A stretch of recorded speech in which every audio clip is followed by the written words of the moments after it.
현지 시간 2024년 10월 10일자 3일 전이죠. 스웨덴 노벨 문학상을 심사하는 스웨덴 할리먼에서 노벨 문학상 수상자를 한국의 작가 한강 작가를 선정 발표하자 지금 한국이 들썩이고 있고 또 세계인이 주목하고 있습니다. K-팝, K-드라마가 세계를 휘젓던 이제는 코리안 이 문학이 세계를 휩쓸 날이 온 것 같습니다. 할렐루야. 아주 대통령도 멋진 축하 메시지를 보내고 온 국민이 지금 기뻐하는 정말 문학인으로서 뭐 고은이라든가 이문열이라든가 이런 분들이 그동안 수많은 노벨 문학상의 대상으로 꼽혔지만 계속 고배를 마셨어요. 일본인은 이미 2번이나 노벨 문학상을 차지했고 중국인도 1번 차지했어요.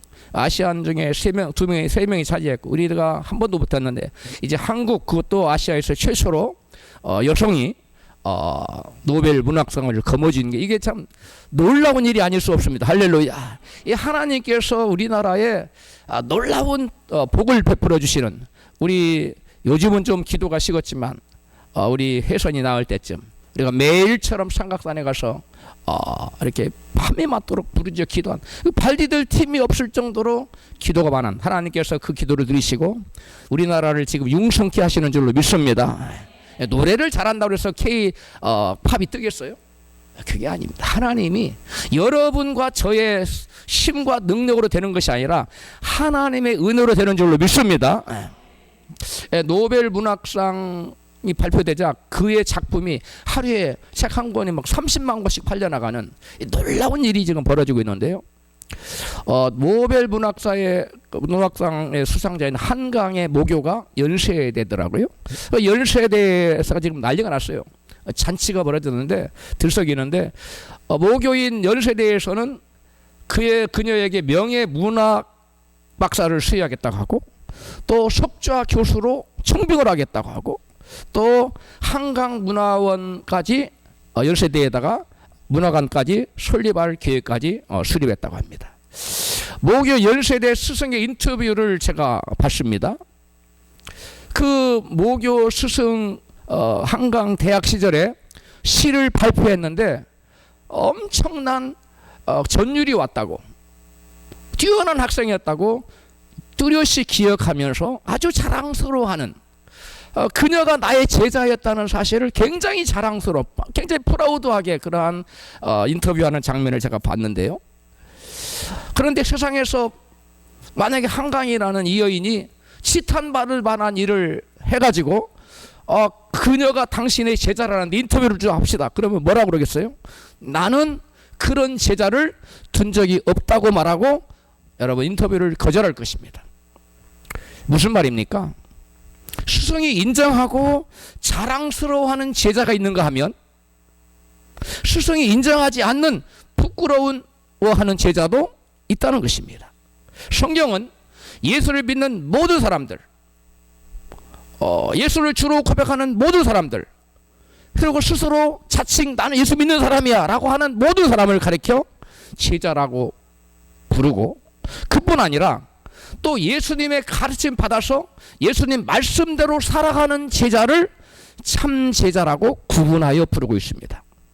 요한복음 6장 66절입니다. 시작. 이러므로 제자 중에 많이 물러가고 다시 그와 함께 다니지 아니하더라. 예수께서 12 제자에게 이르시되 너희도 가려느냐? 시몬 베드로가 대답하되 주여 영생의 말씀이 계시매 우리가 네게로 가오리이까. 아멘. 유대인 중에 많은 무리들이 예수님을 쫓아다녔습니다. 그리고 예수님 말씀을 듣고 예수님 말씀에 대한 가르침을 받았습니다. 그런데 예수님께서는 그들에게 무슨 설교를 했냐면 너희가 인자의 살을 먹지 않고 인자의 피를 마시지 아니하면 너희 속에 생명이 없다고 요한복음 10장 53절에 나오는 이 말씀을 선포했어요. 그러자 그들이 자기들의 이성으로 도저히 이해가 가지 않는 그 말씀을 받아들이지 못하고 그 중에 많은 제자들이 주님 곁을 떠났다고 말했어요. 성경에 보니까 제자 중에 많이 물러가고, 그러니까 예수님의 말씀을 믿지 못하고 자기 이성의 잣대로, 자기 지식의 잣대로 이해가 가지 않으면 믿지 못하는 사람을 배격하는 그런 사람들까지도 성경은 뭐라고 표현한다고요? 제자라고 말하고 있다는 거예요.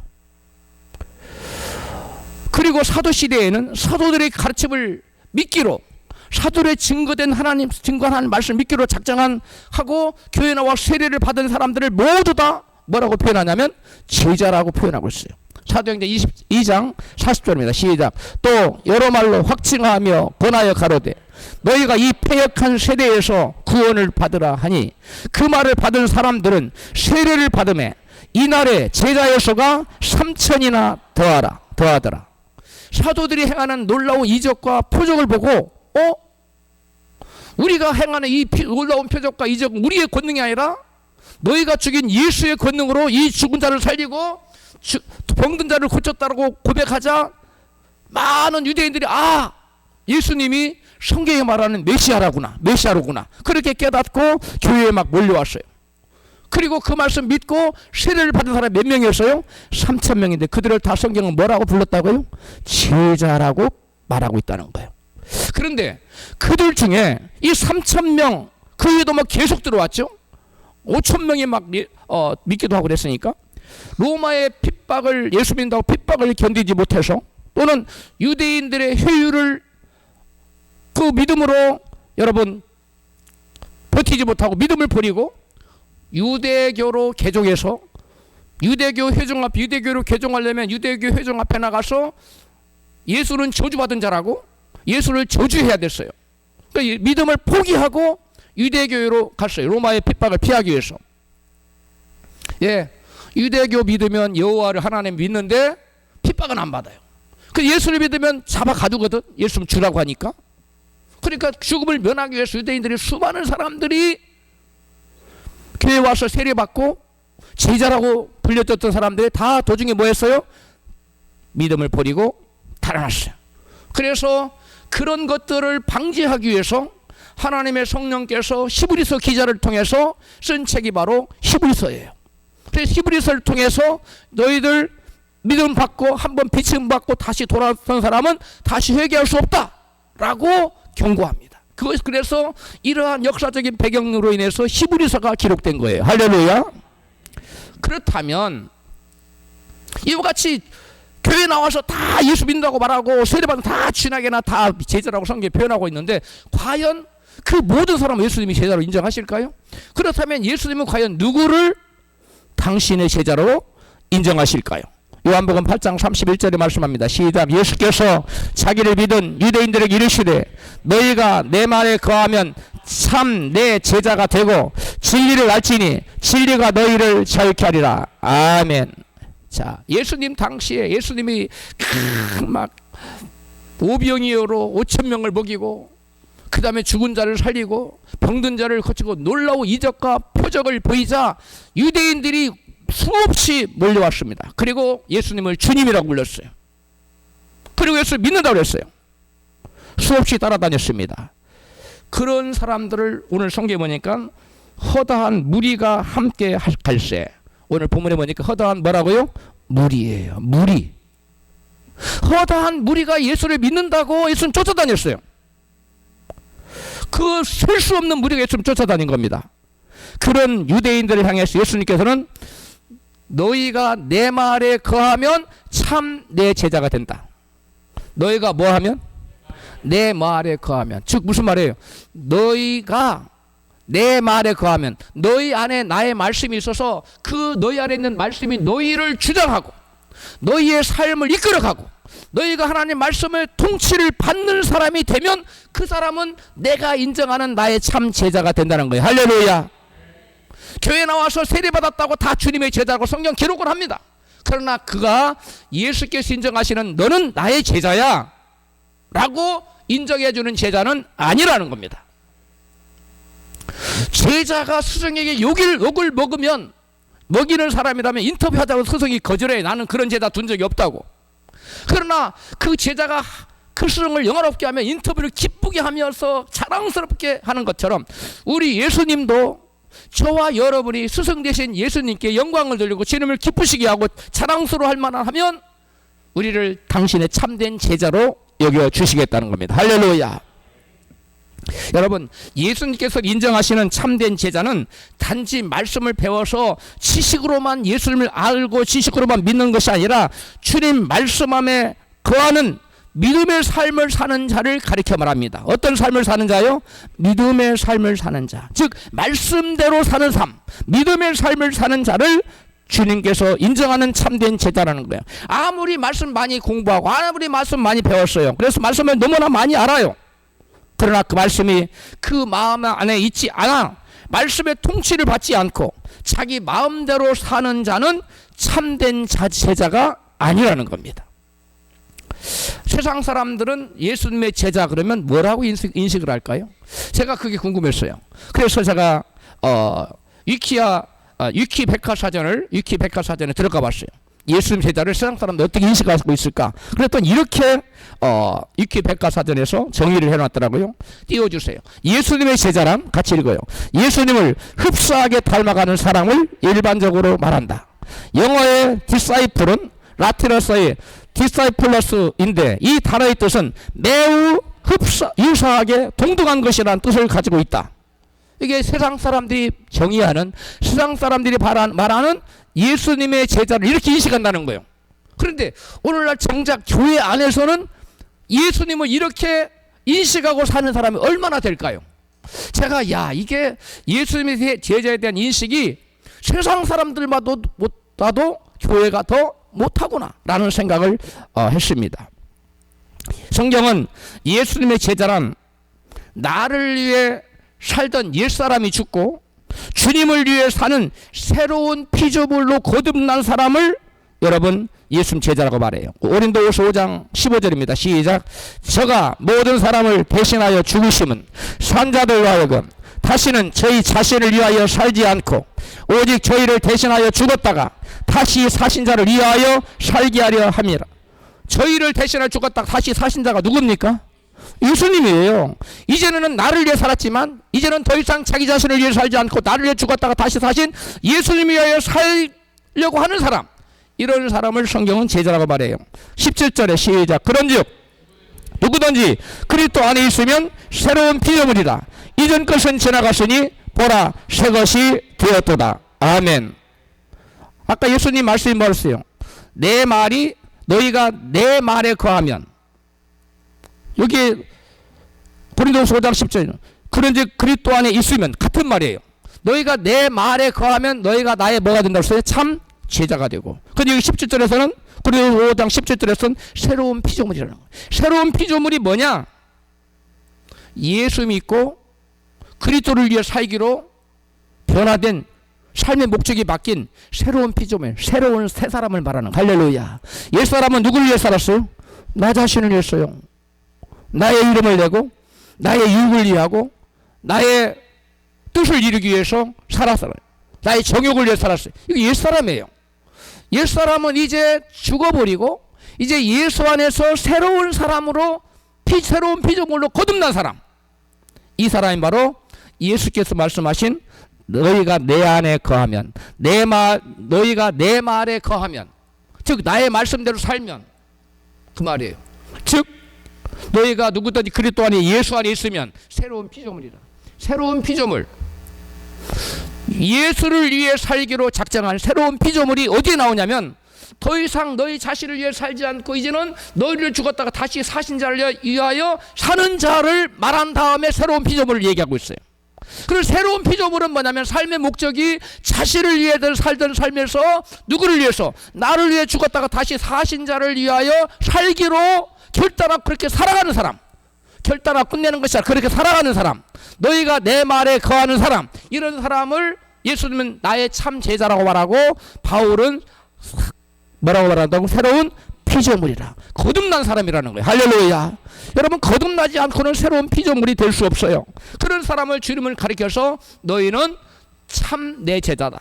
성경이 말하는 수많은 제자 그런 게 아니고 내가 인정하는 참 제자는 바로 그런 사람이야 라고 예수님은 말씀하고 있는 거예요. 할렐루야.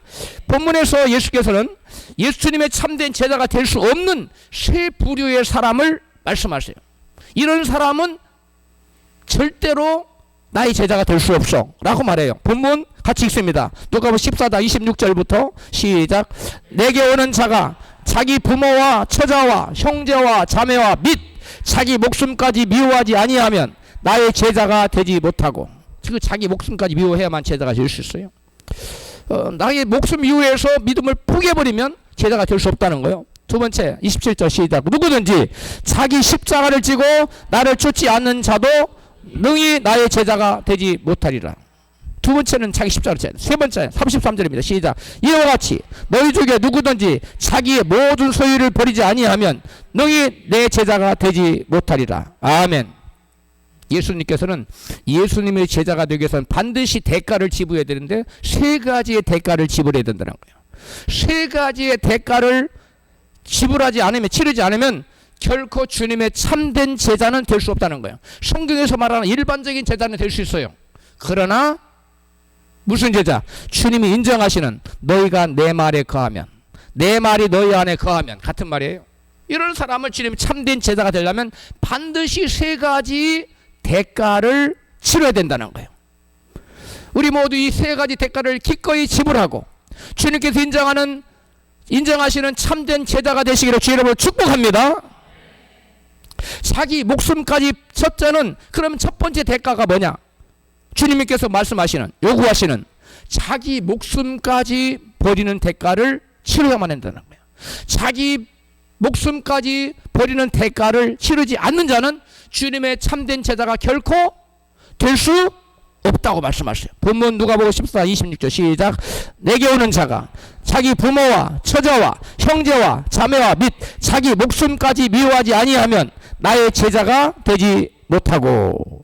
예수 그리스도의 제자가 치러야 할 첫 번째 대가는 자기 부모와 처자와 형제와 자매와 및, 그거는 물론이고 또 뭐까지도 자기 목숨까지도 대가로 내가 너의 목숨이 필요하다. 아프리카에 나의 나라를 세우기 위해서 네가 좀 희생을 해야 되겠다 하면 아멘 주여 저를 기꺼이 보내시고 저를 제물로 받아 주소서 하고 응답할 수 있는 자래야 주님께서 인정하시는 참된 제자라는 거예요. 쉽지 않지요? 그러나 우리는 다 그렇게 될 수 있을 줄로 믿습니다. 여기서 미워하지 아니하면이라는 원어는 미세아란다. 미세아라는 말은 조금 사랑하다라는 뜻이에요. 그래서 상대적으로 그 어떤 다른 것보다 덜 사랑하는 걸 말하는 거예요. 그래서 주님을 부모보다 덜 사랑해서는 안 되고 자기 목숨보다도 덜 사랑해서는 안 돼요. 그러니까 예수님을 더 사랑해야 돼요. 아멘. 여러분의 부모, 처자 얼마나 중요합니까? 형제 얼마나 중요해요. 그것이 아무리 중요하다고 해도 누구보다 더 중요해서는 안 돼요. 예수님보다 더 중요해서는, 그들이 아무리 사랑스러워도 누구보다 더 사랑하면 안 돼요. 주님보다 더 사랑 안 되고, 자기 목숨이 아무리 귀하지만 자기 목숨보다 무엇보다 주님보다 자기 목숨을 더 사랑해서는 안 된다는 거예요. 우리 모두는 이 모든 것보다 예수님을 더 사랑하는 자가 되시기를 축복합니다. 그래야만 예수님이 인정하시는 참된 제자가 될 수 있으니까요. 본문 말씀과 병행 구절인 마태복음 10장 37절에서는 예수님 이같이 말씀하세요. 같이 읽습니다. 시작. 아비나 어미를 나보다 더 사랑하는 자나 아들이나 딸을 나보다 더 사랑하는 자도 내게 합당치 아니하고. 주님께 합당하지 않아. 너는 천국 백성이 될 수 없어. 넌 나의 자녀가 될 수 없어. 주님 분명히 말씀하세요. 혹시 여러분 중에 자녀가 주님보다 앞서는 사람, 나의 몸이 주님보다 앞서는 사람이 있거든. 이 시간 회개하시기 바랍니다. 기회가 항상 있는 건 아니에요. 하나님의 기회를 줄 때 마음이 오면 아이고 하나님 잘못했습니다 하고 무릎을 꿇는 자가 복된 자인 줄로 믿습니다. 여러분, 예수를 따르는 목적이 하나님의 영광과 하나님 나라를 세우는 것보다 자기 사적인 유익을 우선시하는 자는 결코 주님의 어떤 제자가 될 수 없다? 참된 제자가 될 수 없다는 거예요. 성경이 말하는 일반적인 제자는 될 수 있어요. 하루에 3,000명 믿고 세례받아 제자, 그건 주님 인정하신 3대 제자가 다 많은 사람이 도망쳤어요. 말씀을 듣다가 자기 생각과 맞지 않으니까 도망갔어요. 아, 우리 보고 식인종이란 말이야? 예수님 살을 먹고 예수님 피를 마셔야 된다고? 그럼 우리 영생이 없다고? 말도 안 돼. 떠나가 버렸어. 주님이 답답하니까 너희도 가려느냐? 베드로가 버려요. 주님께 영생의 말씀이 계신데 우리가 어디로 갑니까? 아, 베드로가 참 뛰어나지요? 여러분도 그런 고백이 있기를 축복합니다. 그런 고백이 있어야 돼요. 여러분, 그 다음에 성경에서 자기 입장을 부인하고 오로지 또 그분의 영광만을 추구했던 참된 제자하면 여러분 생각나는 사람이 누굽니까? 참 그 사람이 누구예요? 요한복음 3장 26절에서 30절에 나타납니다. 시작. 저희가 요한에게 와서 가로되 랍비여, 선생님이 증거하시던 자가 세례를 주매 사람이 다 그에게로 가더이다. 30절. 그는 흥하여야 되겠고 나는 쇠하여야 하리라. 아멘. 여기 보니까 세례 요한은 자기의 관심이 자기의 사역이나 자신의 영광에 있지 않았어요. 자기를 따르던 자들이 다 누구에게로 가버렸어요? 예수님에게 갔어요. 그러나 세례 요한은 그걸 개의치 않았어요. 그리고 뭐라고 말했어요? 그는 흥하여야 돼요. 예수님은 흥하여야 돼. 나는 뭐 해야 된다? 쉬어야 된다. 나는 그분의 길을 닦기 위해서 온 자야. 나는 그분의 이름을 높이기 위해서, 나는 그분의 나라를 세우기 위해서 온 자지, 나는 나 자체가 목적이 아니야 하고 목적 자체를 누구에게 뒀어요? 예수님께 뒀어요. 저와 여러분도 돈 버는 목적, 우리가 뭐 건강을 키우는 목적, 이 모든 목적이 다 누구의 영광을 위해서? 주님의 영광이래야 돼요. 똑같이 돈을 벌어도 자기의 영광을 위한 자가 있고, 주님의 영광을 위하는 자가, 똑같이 운동을 해도 건강을 위하는 것도 자기의 목적을 위해서 운동하는 사람이 있고, 건강해서 주님을 열심히 섬기기 위해서 하는 목적이 달라요. 여러분, 주님을 위한 목적으로 살기를 축복합니다. 예수님은 그런 세례 요한을 가리켜서 여자가 낳은 자 중에 세례 요한보다 큰 이가 일어남이 없었다고 칭찬했어요. 여러분, 정말 하나님께서 하늘나라에서 하나님으로부터 인정받는 진정한 큰 자가 되기를 원하십니까? 세상 사람들이 인정해주는 큰 자 말고 하나님이 인정하시는 하늘나라에서 영원히 큰 자가 누구냐?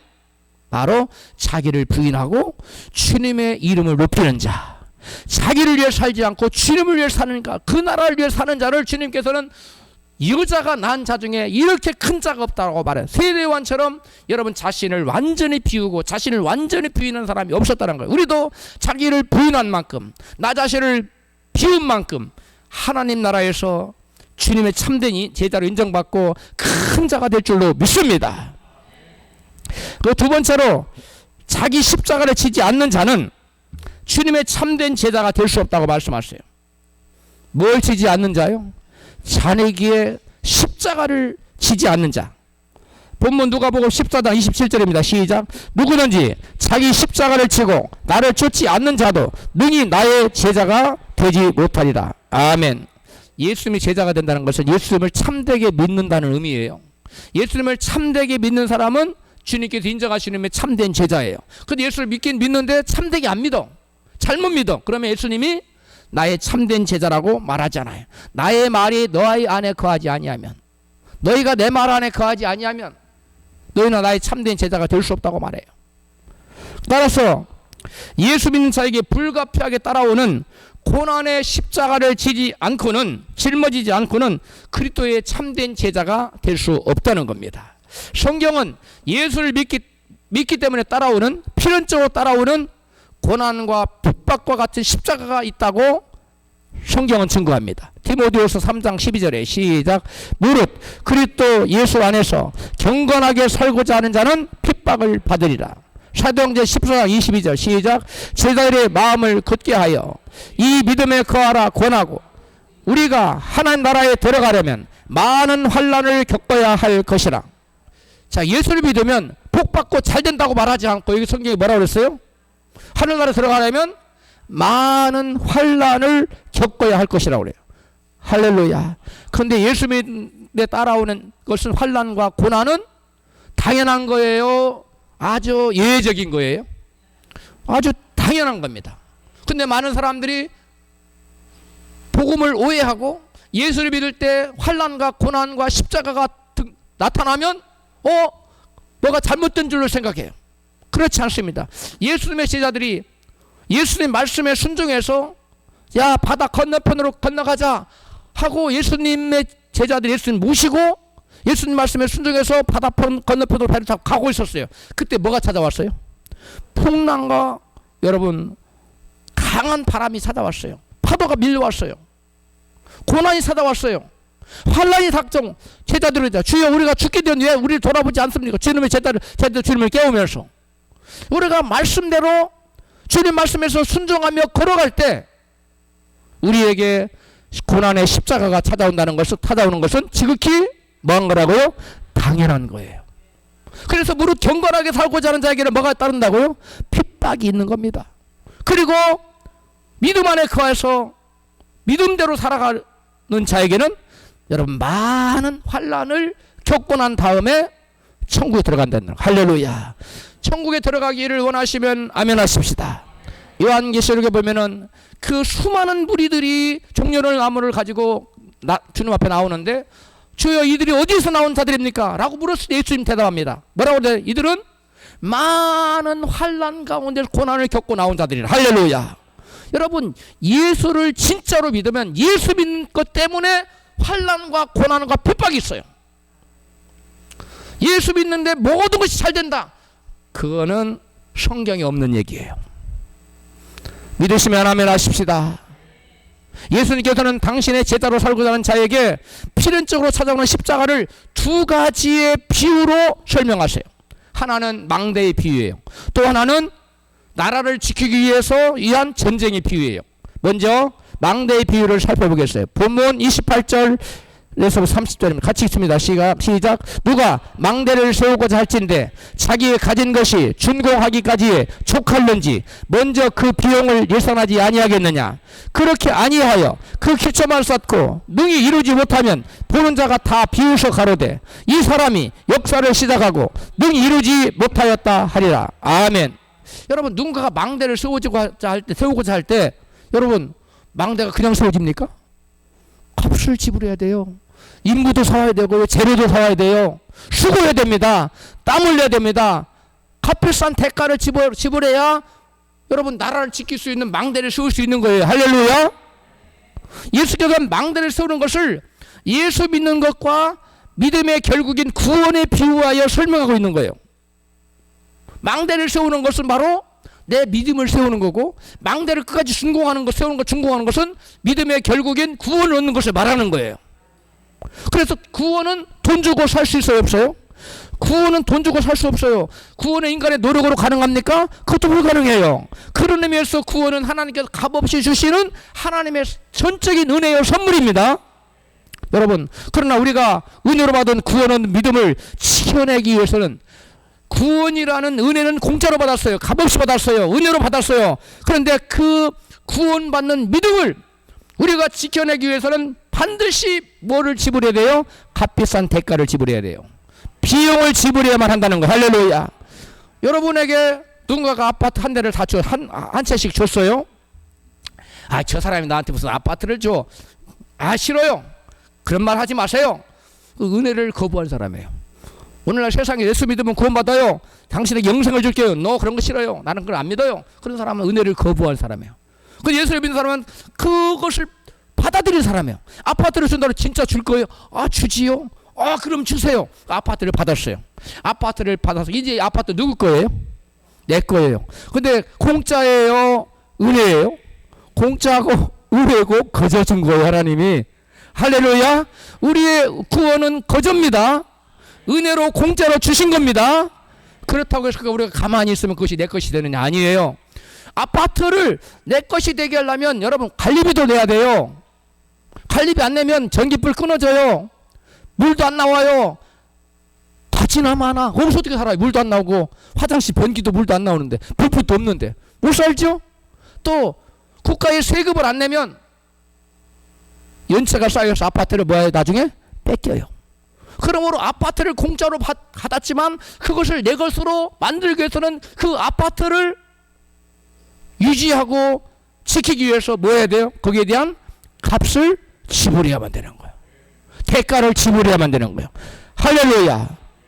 여러분, 이처럼 우리가 예수를 제대로 믿고자 하면 대가를 지불해야 되만 합니다. 예수를 믿는 데 따르는 값을 치러야만 한다는 거예요. 할렐루야. 이게 바로 참된 제자가 나타나는, 참된 제자가 하는 바로 망대의 비유를 세우는 것 나타나는 거예요. 말씀을 지키며 의롭고 경건하게 살고자 하면 고난과 핍박이 닥쳐와도 참고 인내해야 됩니다. 그래서 성경은 무릇 그리스도 예수 안에서 경건하게 살고자 하는 자에게 뭐가 따른다고요? 핍박을 받으리라고 말씀하고 있어요. 자, 믿음으로 살다가 핍박을 받는 것이 믿음을 지키기 위한 대가요, 비용이에요. 할렐루야. 아파트를 지키기 위해서는 관리비도 내야 되고 세금 내야 되지요. 그것이 아파트를 내 것으로 소유하기 위한 대가요, 희생이에요. 그런 것처럼 하나님 주신 아파트하고는 비교할 수 없는 아파트 많지하고 바꾸겠어요. 이 믿음을, 영생을 주는 믿음을, 그 믿음을 지키기 위해서도 우리가 뭐 해야 된다고요? 대가를 지불해야 된다. 왜? 호시탐탐 마귀는 우리에게서 그것을 뭐 하려고 하기 때문에 빼앗아가고 도적질하고 하게. 그래서 경비병도 세워야 돼. 경비병, 도사견도 좀 풀어놓고 마귀가 쫓아오지 못하도록. 그래, 때때로 도사견 풀어놓고 경비병 세우고 하는 것이 우리가 기도하는 거예요. 할렐루야. 때때로 금식하는 겁니다. 아파트로 말하면 여러분, 믿음의 구원은 믿음의 망대를 쌓을 때 반드시 비용이 들어가는데, 그 비용을 예수님은 너희가 그리스도를 믿는 데 따르는 십자가를 짓는 거예요. 할렐루야. 십자가는 언제든 내려놓을 수 있는 특성이 있어요. 그리고 십자가를 내려놓으면 금방 핍박이 사라져요. 남편이 아내에게 당신 맨날 교회 가지 마 핍박을 했어요. 근데 그래 안 갈게. 그리고 그냥 그 핍박을 이기지 못하고 안 했어요. 안 갈게. 그러면 더 이상 핍박이 있어요, 없어요? 없어요. 안 가는데 뭐 핍박을 해. 여러분, 십자가가 그런 거예요. 십자가 안 지면, 십자가 질 때는 그 핍박을 하다가도 십자가를 내려놔 버리면 마귀가 그래, 내 말 잘 듣는구나. 핍박 안 할게. 너 이제 내 친구야. 이렇게 되는 거예요. 그러므로 우리는 핍박에 맞서서 싸워야 됩니까? 마귀의 핍박에 굴복하고 싹싹 빌어야 됩니까? 근데 너무나 많은 사람들이 예수 믿다가 핍박이 오고 환난이 당하고 문제가 당하면 십자가 앞에 놓이면은 마귀한테 무릎을 꿇고 싹싹 빌고 마귀여 살려줘. 말은 그렇게 안 하지만 행동은 그렇게 한다는 거예요. 이게 문제예요. 할렐루야. 여러분, 십자가는 언제든지 내려놓을 수 있는데, 십자가를 내려놓으면 핍박이 사라져요. 근데 핍박만 사라지는 것이 아니라 십자가를 지는 자에게 오는 부활 생명과 영원한 축복과 생명이 사라져버린다는 거예요. 그러므로 저와 여러분은 어떻게 해서든 힘들고 고난스럽고 고통스러운 십자가일지라도 끝까지 굳게 부여잡고 나가야 될 줄로 믿습니다. 이게 믿음이라는 거예요. 이게 믿음. 망대의 비유는 예수를 믿는 일은 값비싼 대가를 지불해야 된다는 것이고, 어려운 일이라는 것을 예수님께서 일깨워 주시기 위해서 들려주신 비유예요. 적지 않은 사람들이 그 대가를 지불하지 못하고 도중에 믿음을 포기하는 것을 염두에 두고 주님께서 말씀하신 것이에요. 그러므로 처음부터 끝까지 믿음의 경주를 잘 할 수 있는지, 내가 이 믿음을 잘 끝까지 지킬 수 있는지를 잘 계산해보고, 내가 영생을 얻기 위해서는 어떠한 핍박도 고난도 내가 능히 이길 수 있어, 나 믿음 지킬 수 있어, 나는 그렇게 할 거야 라고 자신감이 있는 사람만 이 믿음의 경주의 길에 들어서라는 거예요. 아무나 믿으라는 게 아니에요. 예수님은 아무나 믿으라고 안 했어요. 부자 청년에게 너의 재산을 팔아서 가난한 자에게 주라, 그리고 나를 쫓으라니까 갔어요. 그러니까 야, 내가 절반만 깎아줄게, 그렇게 안 했어요. 갈 테면 가라는 거였어요. 예수님은 타협하지 않았어요. 너희가 망대를 끝까지 세울 수 있는, 즉 고난에 예수를 믿는 때 따르는 고난을 끝까지 잘 참고 견딜 수, 잘 계산해보고 그럴 수 있다는 자신감이 있었거든. 그때 나를 믿기 시작하라는 거예요. 아무나 믿으라는 거 아니에요. 나는 그럴 자신이 없어요, 목사님. 그러면 다음 주부터 안 나와도 돼요. 호수고예요, 그거는. 여러분, 제가 심한 말을 한 것 같지만 제가 한 말이야. 누가 하신 말씀이에요? 예수님이 하신 말씀이에요. 할렐루야. 저는 여러분이 듣기 좋게 부드러운 말을 하는 것이 아니라 예수님께 하신 말씀 그대로 전해야 될 사명이 있어요. 할렐루야. 그건 적당히 타협하면서 해도 나중에 하나님 구원시켜줘. 그렇게 바라는 건 잘못된 거예요. 여러분, 믿음에는 타협이 없습니다. 망대의 비유는 여러분 값비싼 대가를 지불할 때 나의 참 제자가 될 수 있다고 주님 말씀하시는 그런 의미예요. 그간 많은 교회에서 예수 믿으면 복 받는다는 말 가르치고 예수 믿을 때 따르는 그러한 치료해야 되는 값비싼 희생의 대가를 얘기해 주지 않았어요. 전도할 때도 뭐라고 맨날 전도했어요? 예수 믿으면 복 받아요. 예수 믿으면 복 받아. 이것만 얘기했어. 그래서 예수 믿으면 복 받아. 교회 와보니까 문제가 생기네. 집에 강아지가 죽네. 몸에 병이 생기네. 안 믿어버려요. 그 예수님은 이 대가를 그래서 말씀해. 예수 믿으면 마귀가 너를 가만두지 않아. 그러니까 너에게 문제가 생겨. 그래 네가 끝까지 참을 수 있어? 그럼 나를 믿어. 할렐루야.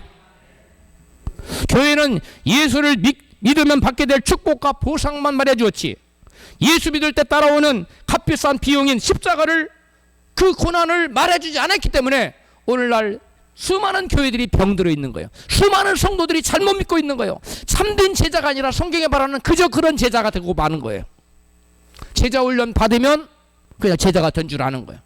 훈련 받았다고 제자가 되는 거예요. 하나님 말씀대로 나의 말이 너희 안에 거할 때, 너희가 내 안에 거할 때 주님의 참된 제자가 되는 줄로 믿습니다. 여러분, 대가를 치르지 않아도 머리로 예수를 믿기만 하면 복받고 구원받아 천국한다는 것은 가짜 복음이고 구원이 없는 값싼 복음이에요. 값싼 복음으로는 누구도 하나님의 의를 얻을 수도 구원에 이를 수도 없습니다. 값싼 복음 믿으면 결국 무시무시한 영원한 지옥에 떨어지게 되어 있어요. 그것은 마귀가 수많은 영혼을 사냥하려고 만들어낸 이 값싼 복음은 여러분 비성경적인 거짓 복음이에요. 그리고 이단 사설에 불과합니다. 여러분 결코 속으면 안 됩니다. 옆에 계신 분에게 결코 속지 마십시오. 할렐루야. 여러분 가짜 복음에 속아서 수많은 영혼들이 지금 지옥에 떨어지고 있어요.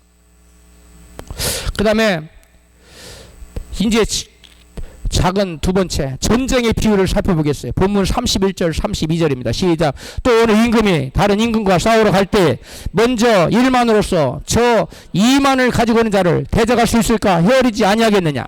만일 못할 것 같으면 저가 아직 멀리 있을 동안에 사신을 보내어 화친을 청할지니 항복하라는 거예요. 전쟁하지 말고.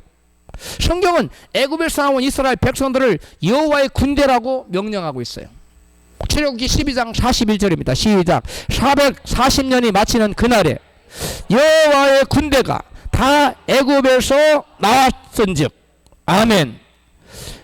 예수 믿고 새 사람으로 거듭난 순간부터, 예수 믿어서 그냥 세대받다가 아니라 예수 믿은 지 몇 년 됐고 안수집사 되고 권사 되고 장로 됐다가 아니라 예수 믿고 새 사람으로 뭐한 순간부터, 거듭난 순간부터 이 사람은 마귀와 싸우기 시작해요. 여호와의 군대가 돼서. 그래서 마귀와 싸우기 시작하면 뭐가 닥쳐요? 고난이 닥쳐와요. 할렐루야. 근데 예수 십자가 군병으로 새 사람으로 거듭나지 않았어도 고난이 옵니다. 생명이 있는 교회에는. 왜냐? 그가 생명의 말씀 듣고 거듭날까 봐서 아예 못 나가게 막아버리는 거예요. 여러 가지 문제와 환난과 고난 가져도 아예 못 나가게 원천 봉쇄해버려요. 근데 대부분은 예수 믿고 거듭나서 새 사람이 되고 예수님 참된 제자가 될 때 그 사람이 누구와 싸우기 시작해요? 마귀와 싸우기 시작해요. 그때 마귀와 싸우기 시작할 때, 마귀와 싸울 때 전쟁하면 때로는 칼도 맞아요, 안 맞아요? 때로는 못도 맞아요. 화살도 맞아요. 포탄도 맞아요.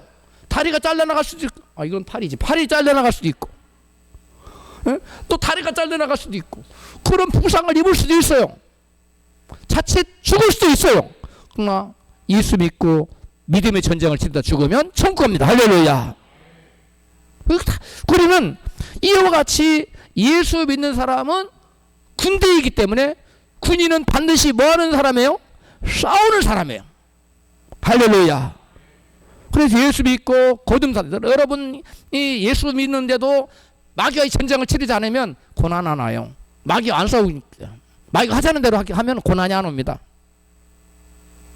그 마귀하고 화친을 청한 거지. 내가 당신 말 잘 들을 테니까 나에게는 고난을 주지 마세요. 그리고 마귀가 그런 사람 고난 안 줘요. 근데 말씀대로 살려고 그러면 막 남편이 핍박하지, 아내가 핍박하지, 사돈네 파촌까지 찾아와서 핍박하는 거야. 당신 듣자 하니 예수를 막 너무 심하게 믿나, 그렇게 믿으면 안 된다고 막 별의별 소리를 다 하는 거예요. 여러분, 그러나 그런 소리에 여러분 의연히 대처해야 될 줄로 믿습니다. 바울은 디모데에게 내가 그리스도 예수의 좋은 군사로 나와 함께 고난을 받을지니라고 말씀해요. 디모데후서 2장 13절에. 같이 한번 읽어봐. 시작. 내가 그리스도 예수의 좋은 군사로 나와 함께 고난을 받을지니. 아멘. 예수 그리스도의 좋은 군사로서 고난을 받는 것은 바로 예수의 참된 제자로서 영적 전쟁을 여러분 치를 때 따라오는 고난의 십자가를 말하는 거예요. 할렐루야. 예수 그리스도의 병사가 됐어요. 군사가 됐어요. 그래서 마귀와 싸워요. 그때 전쟁할 때 치르는 여러 가지 고난이 있잖아요. 모의 전쟁만 치러도 굉장히 힘들어요. 저 군대에서 팀 스피릿 훈련한 모의 전쟁을 치러요. 굉장히 힘듭니다. 그 추운 겨울에 얼은 밥 하나를 가슴에 품고 다니다가 그게 점심이야. 그 얼음을 녹여가면서 호흡 불어가지고 먹어야 돼. 그리고 적진이 저기 있다고 막 그것이 뜨면 다 죽자사자 달려가야 돼. 굉장히 힘든, 모의 전쟁도 힘든데 총알이 팽팽 날아가는 실전 얼마나 힘들겠어요. 실전 옆에서 막 팔이 날아가고 막 옆 사람이 죽어나가고 그런 전쟁 얼마나 힘들어요. 마귀와의 전쟁이 그런 거예요. 마귀와 전쟁이 그런 거라고요. 예수 믿는 건 쉬운 거다 어려운 거다? 결코 쉬운 게 아니야. 아주 어려운 일입니다. 그런데 예수 믿는 건 쉬운 거라고 머리로만 믿는 거. 머리로만 믿으면 마귀가 건들지 않아요. 그러니까 쉬운 거예요. 그런 사람은 세상에서 평안하게 살다가 지옥 가는 거예요. 그런 사람이 우리 중에 한 사람 나타나서는 안 될 줄로 믿습니다. 절대로 그런 사람이 나타나서는 안 돼요. 할렐루야. 여러분, 예수를 믿게 되면 십자가 군병이 되어서 죄와 싸우는 영적 전쟁에 십자가 고난이 시작되었다는 것을 가리키는 말씀이에요.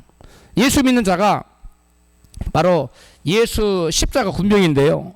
예수를 믿는 자라는 것은 십자가 군병으로 사탄과 뭐하는 자라는 거예요? 영적인 전쟁을 치르는 자라는 거예요. 나는 1만 내 군사밖에 거느리고 있지 않아요. 근데 내 나라를 삼기 위해서 찾아오는 대적의 군대는 몇 만이에요? 2만이에요. 배나 가지고 찾아와. 그래서 나의 믿음의 성을 무너뜨리기 위해서 2만을 가지고 찾아오는 병력을 가지고 찾아오는 마귀가 무서운 모습으로 달려들 때 1만밖에 없는 나의 힘과 능력으로는 저 2만을 가지고 오는 대적을 능히 감당할 힘이 없어요. 그때 우리에게 뭐가 닥쳐요? 환난과 고난이 닥쳐요. 곧 막 함락될 것 같아. 그런데 그때 우리가 믿음을 가지고 예수 이름으로 기도하면 주님은 우리에게 성령을 보내주십니다. 할렐루야. 천군 천사를 통관해 주십니다. 할렐루야. 그래서 우리를 삼키려고 찾아 2만을 가지고 오는 마귀의 군을 박멸시켜버려요. 그러므로 여러분에게 삶 속에 믿음으로 뭔가를 할 때 여러 가지 시험과 환난과 고난 닥쳐올 때 뒤로 물러갈 것이 아니라 그때 주님 앞에 나와서 주여 하고 부르짖어 기도하고 금식하며 기도하고 철회하며 기도하고 작정하고 기도해야 될 줄로 믿습니다. 그게 믿음이에요. 그게 바로 1만을 가지고 2만을 가지고는 대적을 물리쳐서 싸우는 여러분 십자가 군병에게 따르는 여러분 고난이에요. 할렐루야. 바울 일행이 로마의 첫 성인 빌립보에서 전도하다가 마귀와의 극심한 전쟁을 치르게 됐습니다. 사도행전 16장 24절부터 시작. 그가 이러한 영을 받아 저희를 깊은 옥에 가두고 그 발을 착고에 든든히 채웠더니 한 밤중에 바울과 실라가 기도하고 하나님을 찬미하며 주수들이 듣더라. 이에 후련히 큰 지진이 나서 옥토가 움직이고 문이 곧 다 열리며 모든 사람의 애인 것이 다 벗어진지라. 아멘. 여러분, 십자가의 군병들이 마귀와 전쟁을 할 때면 바울 같은 믿음의 거성도 어디에 갇혀버렸어요? 수없이 붙잡혀서 두들겨 맞고 깊은 감옥에, 그것도 지하 감옥에 햇빛도 이만큼도 비치지 않는 깊은 감옥에 절망적으로 떨어졌어요. 할렐루야. 바울 같은 위대한 믿음의 사람도 그와 같은 일을 만났다면 우리 같은 사람은 어떻겠어요? 말할 필요 없지요. 더 큰 고난과 환난과 시험이 올 수 있다 없다? 있다는 거예요. 자, 바울 보세요. 떨어졌어요. 옥에 갇혔어요. 발에 찾고, 옛날에 추장전 보면 찾고 채워가지고 몸하고 목하고 이렇게 다리 묶어놓고 꼼짝 못하게 하는 게 그게 찾고요. 그렇게 되어 있었다는 거예요. 그런데 그 한밤중에 바울과 실라는 낙심하고 정말 두 다리 뻗고 절망한 것이, 하나님, 우리가 전도하다가 이게 무슨 꼴입니까? 이렇게 하나님 원망한 것이 아니라 뭐였어요? 하나님 열심히 막 방언으로 기도하고 막 하다가 나중에는 기쁨의 찬양이 막 터져 나왔어요. 그때 옥토가, 지진이 나서 옥토가 움직이더니 옥문이 다 열려버리고 착고가 메인 것이 다 풀려버렸어. 할렐루야. 우리가 믿음의 전쟁을 할 때 마귀가 찾아와서 우리를 심하게 때리고 깊은 감옥에 갇히고 착고에 채워놔요. 꼼짝 탔어. 이제 나는 죽었다. 그럴 때 우리는 절망할 것이 아니라 주님 앞에 나와서 바울처럼 있는 힘 없는 힘을 다해서 부르짖어 기도할 때 지진이 나서 옥문이 열리고 착고가 풀리는, 마귀가 우리를 다 묶어놨다 할지라도, 손발을 묶어놓고 입구 묶어놓고 다 했다 할지라도 우리가 하나님께 기도하면, 그리고 그때 하나님의 역사를 믿고 찬양할 때 이와 같이 놀라운 역사가 나타날 줄로 믿습니다. 할렐루야. 이게 바로 영적 전쟁이에요. 이게 바로 예수님이 말씀하신 전쟁의 비유예요. 바울은 예수의 군사로서 때때로 포로가 되어 감옥에 갇히는 고난을 당하기도 했어요. 고린도전서 11장 23절 시작. 내가 수고를 넘치도록 하고 옥에 갇히기도 더 많이 하고 매도 수없이 맞고 여러 번 죽을 뻔하였으니 유대인들에게 40에 하나가만 매를 5번 맞았으며 3번 태장으로 맞고 1번 돌로 맞고 또 수고하고 애쓰고 여러 번 자지 못하고 줄이며 목마르고 여러 번 굶고 춥고 헐벗었노라. 아멘. 여러분, 이 바울이 닦은 고난 보세요. 옥에 갇히게 돼요. 예수 믿는 것 때문에 여러분 옥에 갇혔어요? 예수 믿는 것 때문에 여러분 모두 붙잡혀가지고 매를 맞아본 적이 있습니까? 예수 믿는 것 때문에 죽을 뻔했어요? 40에 감한 매를 한 번, 여기는 지금 5번 맞았는데 한 번이라도 맞았어. 한 대라도 맞아봤어요? 예수 믿는 것 때문에? 태장으로 맞고 돌로 맞아서 죽었다고 던졌어요 이들이. 그리고 여러 번 자지 못하고 수고 애쓰고 줄이고 목마르고 여러 번 추워서 추운데 헐벗었다는 거. 이거 다 우리 예수 믿는 것 때문에 다가오는 십자가 고난이에요. 무슨 고난이라고요? 십자가. 예수 믿는 것 때문에 영적 전쟁을 치를 때 따라오는 십자가 고난이에요. 이러한 고난을 당할 때 믿음으로 앞으로 나아가고 뒤로 물러가지 마시기를 주님을 축복합니다. 그런 사람을 주님은 가르쳐서 나의 참된 제자라. 옆에 계신 분에게 주님의 참된 제자가 되십시오. 마지막입니다. 자기의 주권을 포기하지 않는 자는 주님의 제자가 됐다 수 없다. 무슨 말씀하세요? 본문 누가복음 14장 33절에 시작. 이와 같이 너희 중에 누구든지 자기의 모든 소유를 버리지 아니하면 능히 내 제자가 되지 못하리라. 이 제자가 된다는 것은 예수라는 보화를 발견하고 자기의 모든 소유를 팔아서 그 보화를 산 자들을 비유로 말씀하세요. 마태복음 13장 44절에 시작. 천국은 마치 밭에 감추인 보화와 같으니 사람 이를 발견한 후 숨겨두고 기뻐하여 돌아가서 자기의 소유를 다 팔아 그 밭을 샀느니라. 아멘. 밭에, 이 남의 밭에 가서 일하다 보니까 보화가, 로마에 실제로 그 보화를 밭에다 감춰놓은 경우가 많았답니다. 보화가면 아파트 100채도 넘는 보화네. 그 자기 아파트가 3대 있어. 아파트 3채를 다 팔아서 그 아파트 100채 살 수 있는 보화를 사야 돼. 그 아파트 사야 돼, 안 사야 돼요? 사야지요. 마찬가지예요. 우리가 몰랐는데 죄인이 구원받아 천국할 수 있는 길, 예수를 믿으면 되네. 그러면 나의 모든 것을 포기하고서라도 믿음의 보화를 사야 돼, 안 사야 돼요? 사야 되는 거예요. 할렐루야. 무슨 말이에요? 믿음을 갖기 위해서는 자기의 모든 소유권을, 주권을 포기하는 대가를 지불해야 된다는 거예요. 할렐루야. 자기의 주권을 포기하지 않고는 주님의 참된 제자가 될 수 없다는 거예요. 구원과 영생과 천국을 주는 믿음을 얻기 위해서는 자기의 모든 주권을 기꺼이 포기하는 대가를 지불하는 사람이래야 주님의 참된 제자가 될 수 있다는 것이. 할렐루야. 성경은 예수님의 12 제자들이 주님의 자기의 소유를 다 버리는 대가를 치르고 밭에 감추인 보화의 믿음을 사들인 자들이라고 말씀해요. 누가복음 5장 10절 시작. 저희가 배들을 육지에 대고 모든 것을 버려두고 예수를 쫓으니라. 아멘. 지금까지는 나의 재산은 물론 나의 몸과 목숨까지도 다 모두 내 것이라고 여겼어요. 그래서 내가 주인 되어서 내 마음대로 나를 위해 사용했지만 이제부터는 모든 주권을 누구에게 드리고 주님께 내어드리고 나는 그것을 주님의 것을 뭐하는 맡아서 관리하는 청지기로서 주님을 위해 주님 뜻대로 사는 자가 바로 주님 인정하시는 주님의 참된 제자라는 거예요. 할렐루야. 뭘로 살아야 된다고요? 청지기. 여러분 여기 집에 있는 집을 다 갖다 버리라는 게 아니에요. 이걸 가지고 그동안은 나를 위해 썼지만 이것을 잘 관리해서 누구 뜻대로 써라는 거예요. 주님 뜻대로 주권을 주님께 넘겨드린 너의 모든 소기를 버리라는 거예요. 할렐루야. 여러분 믿음을 지키기 위해 치러야 할 대가는 결코 만만한 게 아니라는 거예요. 구원은 결코 값싸게 얻어지는 것이 아니라는 겁니다. 주님의 참된 제자는 자신을 부인하고 자기 십자가를 지고 자기 목숨을 포함한 모든 소유를 버리는 대가를 치르는 자를 가리켜요. 할렐루야. 지옥에 가는 사람들 한결같이 하는 사람 한 말이 예수 믿다가 지옥 가는 사람 뭐라고 하는지 아세요? 내가 세상에서 예수를 그렇게 잘 믿었는데 내가 왜 이 지옥이 있어야 돼? 정말 말도 안 돼! 라고 막 울부짖는다는 거예요. 왜 그들이 왜 지옥 갔어요? 믿는다고 믿었어요. 근데 뭘 포기하지 않았어요? 주권을 포기하지 않았어요. 주님 것을 내 것이라고 고집하며 살았었네. 할렐루야.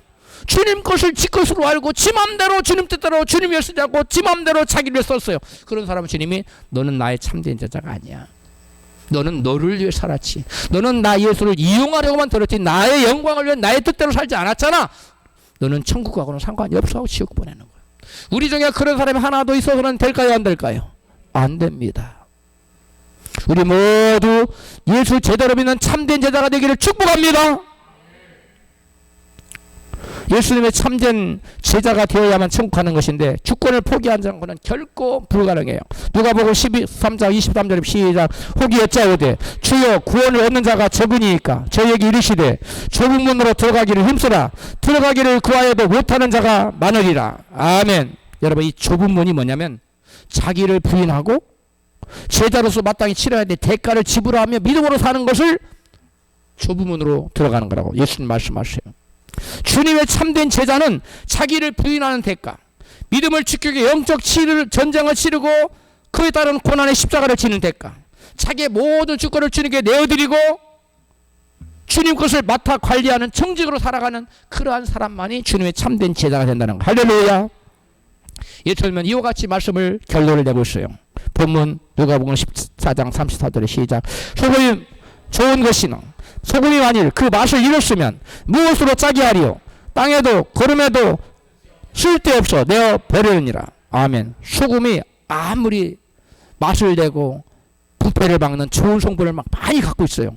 그런데 소금이 자기를 부인해 자기 녹기를 거부해. 소금이 녹아져야 맛을 내는 건데 소금이 들어가서 그대로 있어. 맛도 안 내. 부패도 못 막아. 소금이 소용이 있어요? 아무 소용이 없어요. 마찬가지로 너희는 세상과 소금 같은 자다. 그래서 너희들은 소금이 자기의 그 빛을 발하려면 뭐 해야 되다?